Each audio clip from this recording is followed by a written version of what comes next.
चराचर सृष्टीमध्ये प्रत्येकाला जन्माला घालणारा मी आहे, प्रत्येकाचा मृत्यू मी आहे, प्रत्येकाचं जीवन मी आहे, हे जग निर्माण करणारा मी आहे. मया अध्यक्षण प्रकृती सुयेते सचराचरम. पण या सृष्टीचा नियम बदलण्याचं सामर्थ्य माझ्यामध्ये देखील नाही. काही नियम असतात, ते नियम त्या ठिकाणी गेल्यानंतर ते फॉलोच करावे लागतात.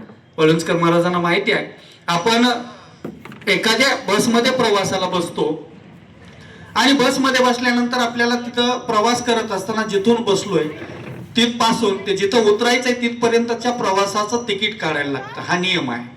कुठला? एसटी मधला. रेल्वेनं प्रवास करत असा, विमानानं प्रवास करत असा किंवा बसनं प्रवास करत असा, परंतु तिकीट मात्र अनिवार्य आहे. एकदा प्रवास करत असताना असाच एक सहप्रवासी माझ्या सोबत होता.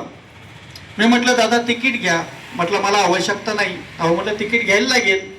मी माझं तिकीट घेतलं आणि त्यानं मात्र तिकीट काढलं नाही. पुढे गेल्यानंतर जेऊर ते पुणे रेल्वेचा प्रवास होता. मध्येच टीसी आला आणि त्या टीसीनं सगळ्यांचे तिकीट चेक केले. तो माझ्या शेजारी बसलेला सदग्रस्त म्हटला त्या टीसीला की दादा, माझ्याकडे तिकीट नाही, मी तिकीट काढलं नाही, तुला माहित आहे का मी कोण आहे?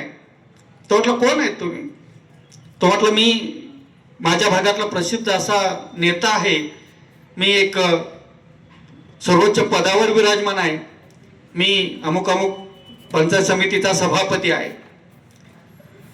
त्या टीसीने हात जोडले आणि तो म्हटला, दादा तुम्ही सभापती असा किंवा तुम्ही मुख्यमंत्री, पण तुम्हाला तिकीट काढणं आवश्यक आहे, कारण इथला नियम आहे, तिकिटाशिवाय प्रवास करता येणार नाही.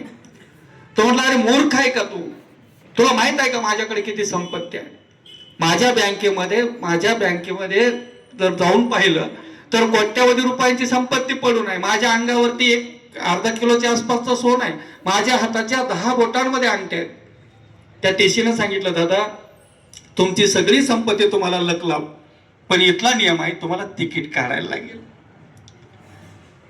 कितीही सामान्य व्यक्तीपासून ते सर्वोच्च पदावर असणाऱ्या माणसापर्यंत जर सामान्य व्यवहारामधला नियम सोडता येत नाही, तोडता येत नाही, तर मग या चराचर सृष्टीमध्ये त्या भगवंतानं बनवलेला नियम आपल्याला कसा तोडता येईल? आणि मग या सृष्टीचा काय नियम आहे ते भगवान परमात्मा सांगतात की जातस्य हि ध्रुव मृत्यू, की मृत्यू हा या जगातलं अंतिम सत्य आहे.